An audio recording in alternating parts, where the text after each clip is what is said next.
And we're back. Next episode here, we're talking about mood stuff. I'm talking about stuff right now. Talking about my Star Ocean Tilly in a Time comic. I am currently brainstorming one right now, and it's gonna be awesome. Of course, I gotta be quiet because it's like a library in here, apparently, or out there. There's like other people out there who basically like to just hang out, leave their doors open, and just chill and I guess talk outside in the promenade or foyer or wherever this is in our new place. Look at this new place. So great. I like the industrial look of it.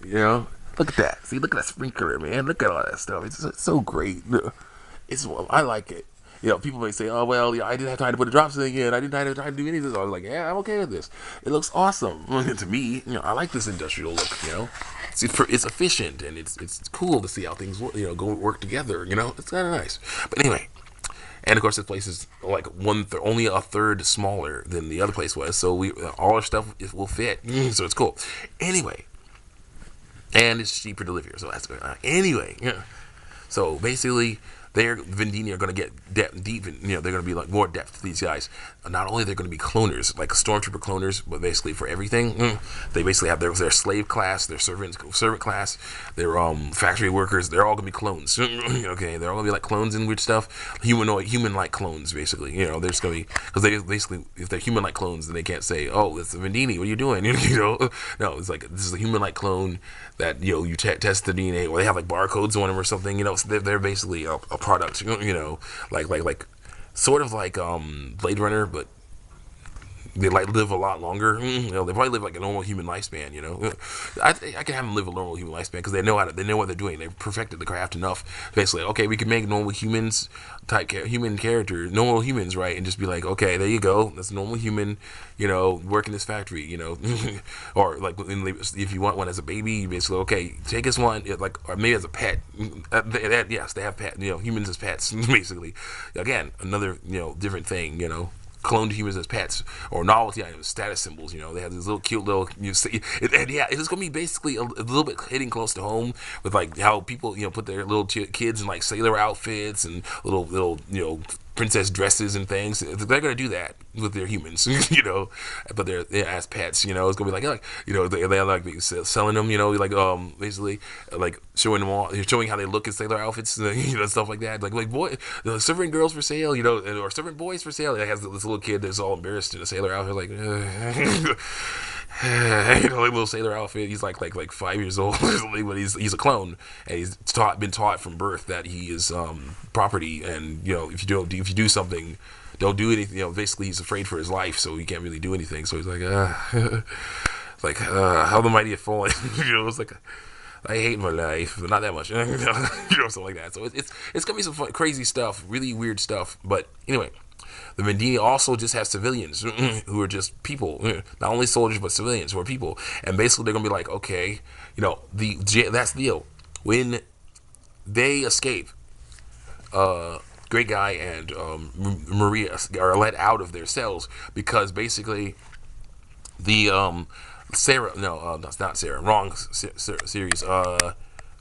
Sophia has the connection gene power, which basically means that she can touch a computer and ask it to do something, and it will do it. So it's cheap hacking powers. So I kind of liked that ability, when it was used right. Okay, but it was like, oh, Sophia, can you help me? This computer doesn't want to do it. What I want to do it, like, okay, there you go. She closes her eyes and it's like, okay, there you go. It's like, wait. Wow! Oh, it's awesome. We can go anywhere now. Let's do this. I'm like, transport. It's a transporting computer, so they were to transport back to Earth or Elicore 2, not Earth, Elicore 2, or basically go and level grind on these other levels before going to fight Luther and stuff. That was cool. That was actually a pretty cool way to do it. But anyway. When it's like, okay, but there was a situation later where it's like, okay, Sophia, I need you to mess around and hack into this time gate, which is technology that nobody knows about except for these people who are so advanced in technology that they're like gods to us. This is technology that they have pioneered. I need you to hack into that with this computer. And she's like, okay, like, wait, what? Maria is standing right there, dudes. Because earlier you find out Maria was hacking into the Earth Federation top secret government files, okay, of the Earth Federation fleet to find out who she was and where she came from, and from a ship. Okay, not she wasn't in the place. She was from a ship millions of miles away. And it's like, oh no, no, Sophia is the best hacker. No, that was not cool. I'm sorry, it wasn't. Maria should have been doing it. Sophia should be hanging out with you, shooting fireballs, throwing fireballs. That's how it should have been. And hopefully next time they'll fix that. But anyway, she used her hacking ability, her cheap hacking ability, to make the facility go into emergency evacuation mode. All right, so it goes into emergency evacuation mode. All the cell doors open. So Fate, and, no, not Fate. Great Guy and what's her name? Maria. What's her name? Maria get out, and they're trying to basically find a way to get out, right? But they run into a group of civilian Vendini. Okay, these guys, they basically are dressed in normal human clothes, but they of course have the bags, the special bag head faces, whatever, of Vendini. And basically, the deal with these guys is they basically were before this whole thing with the blessed collector started. They were basically, this was a 9 to 5 job, these for them, office work and the other thing, the kitchens, for the prisons, to make the food they would deliver to the all that stuff, that paperwork, all this stuff, guard duty, whatever, it was all that stuff. 9 to 5. They go into work in the 9 in the morning, do their daily routine, go home, hang out with their families, have a nice meal, go to bed, relax, relax after dinner, go to bed, do it all again next day. If they got a day off, then they'd be happy, and they maybe go to the library for a few hours, put some videos on YouTube, and continually pray and wish to God that they get pure like that ones at the library. They're probably not the best ever, but still they're better than the ones he has. Okay, and things like that. They probably do that. Then it'd be like, but then also, all of a sudden this happened, and they've been imprisoned for months. They're like, oh my gosh, we're finally free. Let's get out. So they get out, right? And they see Maria Trador. It's like they know Maria Trador. They see her. She's like, oh, that's Maria Trador. I'm like, oh, what are the terrorists? Like, oh no, oh my gosh, what is she doing here? Oh no, basically she's not as powerful as Fate. If they saw Fate, then they would be running, screaming for their lives, because they heard the news about how he destroyed a Vendini cruise ship by firing an emo laser through it, and into space for all the galaxy to see, But no, Maria Trador is known more for shooting at things and punching them and whatnot. More like my version, punching things and shooting them if they knock her down enough and too much. If they're too much for her when she punches them. So basically, Maria Trador, that's the terrorist. No, that's the Federation terrorist. And they're basically lumping every human together as Federation. They work with Quark, but they don't care. They don't care. You're a human. You must be with the Federation somehow or something, because basically it's like you're terrorists. You're this stuff. Like they're going to say all kinds of crazy stuff that it's very close to home to what we're going through, and be like, hey, go back to you monsters, backless monsters. Go back to your own side of the galaxy. Like, out of here. And she'd be like, oh, I'll show you who's a monster. But then the great guy would be like, hey, hold on a second, girl, hold on a second. Knocking him down is not going to do it. There are always going to be people that will say you're a monster or something. Knocking them down is not going to do it. It's like, what do we do then? Like, well, the best thing we can do is walk away. They start walking away, and then all of a sudden, I decided to update the Vendine technology a little bit. They have the spider bots, So I decided to make them humanoid and call them battle bots. They have these little knives and stuff, the electro knives and stuff that can cause some serious pain if you get hit with them. And basically, it's like all of a sudden a squad of battle bots will come up and they'll be like, oh, the battle bots will save us, yeah, because they're thinking it's needy technology. Battle bots, please, let's destroy those monsters. Then the battle bots work for the collector, so they basically get that guy, that Vinny guy that goes to order them to go and attack Maria and them. They go off to another hallway or something. Or they go back or something. I don't know exactly how it works. I'll figure it out. But basically, they go to this place where they still be seen by the great guy and Maria. And they're like, okay. He's like, oh, like BattleBots. Get rid of them. Just attack them. The terrorists. He's like, I love the BattleBots. Like, hits him with his knife, his electro knife, like so it burns him. It cuts and it burns. It's like like what? The whole group's like, what's going on? Are those things malfunctioning? So I don't know. They must be working for the collector. Oh no! Like then the things come over to try to do some more, and then all of a sudden the great guy will be like, or we could fight. He was like, or we could fight. That works too. He runs over there, blocks the attack the guy's gonna do, and he's like, get to safety. He like knocks the attacker back, and then like hits him with a nice palm to the chest. Basically chest, midsection of the guy. That knocks him back because it's a sonic blast. Like, it's like, big light back, and then all of a sudden Maria's like, dang it. It's like, can't believe I'm, so she's like, dang it. So he joins, right? Comes over and it's like, gets ready to fight. And it's like, going like, so it's like, I can't believe I'm helping Vendini. So you're thinking, I was like, I can't believe I'm helping Vendini. And they're like, wait, are they actually trying to protect us?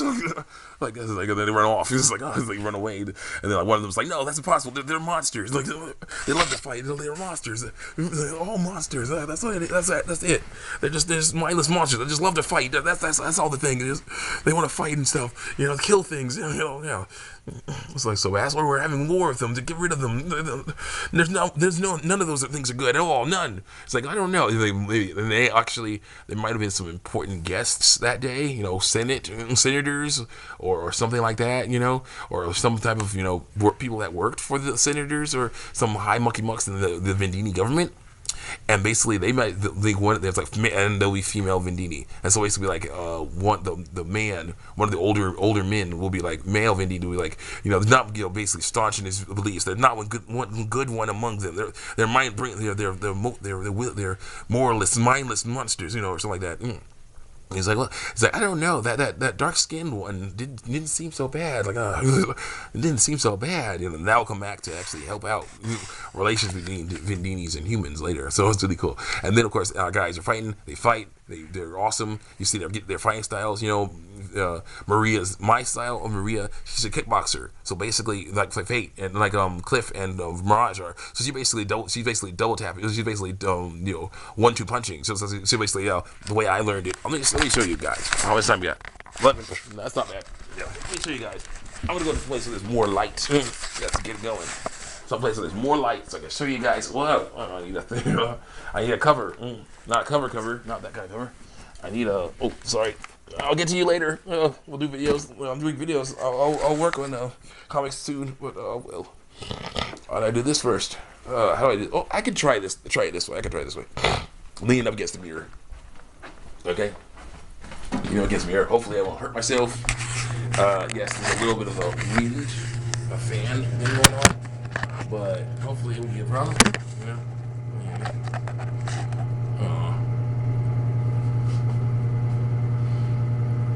Fan thing going on. Okay. Basically, she's like double tapping, she's like, but yeah, well, the way I was trained, I've been trained in, my master. I gotta figure out how to do this in a way that actually works.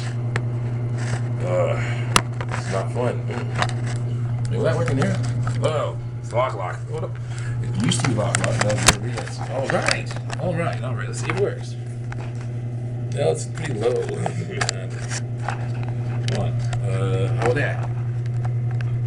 How about that?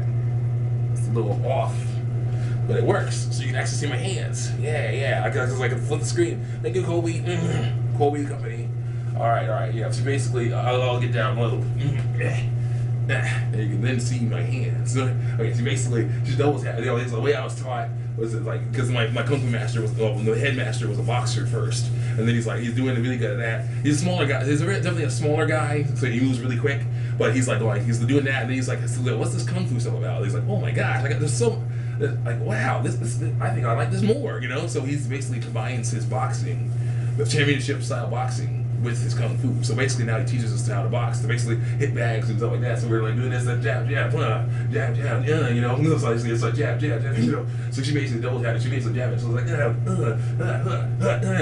so he's doing that kind of stuff, and like emo powers coming out, and then she's like kick him and all kinds of stuff, she's doing that stuff, she's blocking, like that, and it's basically like boxing style. It's a different style than martial art, like a karate or something punch. It's like the jabbing, she's bobbing and weaving against them, and the emo powers open, so it's like really hurt by that. And she can block him, right? She's like, and then do spinning punch. Actually, she has two. My Maria Trador that I will make with Mugen as an idol character. It's going to have two, just plain, here comes the pain punches. So I have one where it's like so I have another one that's sort of spinning punch. So it's like spin around, so basically this will be this one. Spin around like this. Just get like you know, kind of like that. That'll be your like fifth one, you know. Basically, just to hit him in the head, you know, boom, with a lot of power because she's not as strong as a Colossian. Okay, so that's what she'll be doing. The great guy, he knows kung fu, and basically his master, and who's also his adopted father, whose name is I forgot, Rotund. Rotund, Master Rotund. Sounds like Rotund because he's 400-pound black man.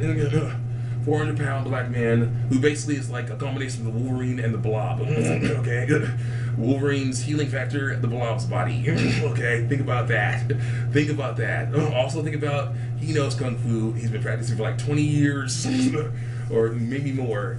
He is a master of palm style and iron arm kung fu. All right, he taught his son this stuff. All right, his wife, who's like basically, it's gonna be a Drew Carey type joke, but it's gonna be a fun one. Okay, you know Oswald and Lewis from Whose Line Is It Anyway? They actually guest starred on the Drew Carey show, right? And basically Drew and Lewis, the tall, thin one, walked in the room, like came over to where Mimi was. He's like, oh wow, he's like, oh. Mimi's like making fun of Drew, and he's like, hey Drew, Oswald, hey Drew, not Oswald. Oswald's the short guy with the black hair. Hey Drew, Lewis. He's like, huh? He's like, I didn't really recognize you for a second. For a second, I thought the number 10 just walked in. You know, because he's tall and skinny. One guy's tall and skinny. One guy's big. And one guy's kind of larger. You know. But I was like, I thought the number 10 just walked in. I didn't know it was you guys. Like, oh, and I was like, it's like, yeah, thanks, maybe whatever. Same thing. It's basically the same thing. You know, his wife is waifish and thin, and she looks like a mage. She's not a mage. Yeah, she has the ability. She has symbological genetics. She can make fire in her hand. She can make coat her hands in fireballs. Okay, and she can throw them. And that's all the magic she has. She can throw the fireball, and like she basically likes to stay in. Wears a long robe that's like a mage robe. So stays in the background throwing fireballs, you know, at enemies to try and mess them up real good from there. And then people are like, eventually people will be like, okay, get that mage is messing me up. Okay, you get her. You know, if they throw magic at her, she'll like move out the way. But if they say, okay, dude, it's just a mage. You know, go kill her, go get her. You know, or dude, it's just a mage, go kill her. You know, go get her. You know, and then they're in for a big surprise because basically what can happen is she will mess around and be like, okay, you know, so just keep throwing fireballs at them until they get close enough. And then, you know, if they do something, you know, then she'll basically will use her tiger style. She knows tiger style. Her name is Ember. Okay? Her name is Ember. Also, yeah, all these characters are from a place called the Hood. And, oh, let's go. Straighten that up here. There you go. There you go. All these characters from a place called the Hood. Okay? And the Hood is actually, you know, it's a neighborhood, but instead of being a neighborhood in like on a street, it's actually a neighborhood part of the neighborhood of the galaxy. Okay. Now I told my brother it was predominantly black, which may have been a mistake because he's like, I don't know if I like this. No, he's black. He is black, but he doesn't really like you know stereotypically black things, you know, because they're stupid to him. And there are a lot of ones. There are things that are pretty stupid. You know, I can understand. That's the dark side of the ghetto force. Thank you. Thank you. That's what that is. The dark side of the ghetto force is stupid. Quicker, easier, more seductive, and stupid. That's the issue. The Jedi side of the ghetto force that I'm trying to hook up is harder. It's slower, but it's intelligent. It's intelligent. It's amazing. It is innovative. Okay, it helps things out so much. Okay, that's what I'm talking about. But basically, so it is a ghetto. It is a ghetto. It's a galaxy, a ghetto in the galaxy. You know, basically, if crime runs rampant there, basically, if people hear about the Hood, you know, basically, in my universe, it basically like, oh crap, the Hood. There's nothing better but murderers and thieves, and one of our guys will be like, oh, well, that's why we're there. You know, come on. You know? So basically, they're Hood, but the problem is, of course, they're considered vigilantes around the galaxy, to the other companies around the galaxy, including the Earth Federation fleet. And what they will do is they give them all names that they actually will use, are okay with using, but because they all wear very similar outfits. Mostly it's like a big old hood that you can't see their eyes. You can only see their nose and their mouth, right? The big old hood like that. You only see their nose and their mouth, and there's like a hood, full, bodied. Either it's a jacket, you know, and then pants, or a jacket, long trench coat or something like that. And basically, they have armor underneath that and stuff, because you gotta be prepared. It's Star Ocean. Hello, it's gangster out there. Oh, it's real out there. Yes, real awesome. It can be. But anyway, so they basically, try to do all kinds of cool stuff. They're all, and again, here's the issue: they are all symbological genetic test subjects. All of them. They were deemed unsuitable and scheduled for disposal. But the thing is, Dr. Linegun, something I say Dr. Linegun did, because he was like, man, these are babies. Like, I can't do this to little babies, man. What am I gonna do? Instead of doing it, he just said it. He put it into the official report, which Maria read, and it's like, why was I scheduled for disposal, man? What the heck? Kind of. I really wish it had been like that. That would be great. But anyway. She was like, they put it in the official report, scheduled for disposal, they deemed unsuitable. That's true. Scheduled for disposal, disposed of, and basically by disposed of, he means he found a family to adopt them or send them to an orphanage or something, just so they would grow up and then be able to go make their own way in the world. So that's what happened, and a lot of them, basically find their way into the hood, because they're outcasts, and the hood, they train them in kung fu, and they do all kinds, help them get on their feet and all kinds of clothes. It's really great. I'm gonna hook this up really nice for them. And John, I show my brother say they're trans, it can be done. But anyway, here's how time it is first. Let's see. My taxi driver is coming to get me, so I can go to Making Lizard and do dishwasher at 2 o'clock. 1 o'clock.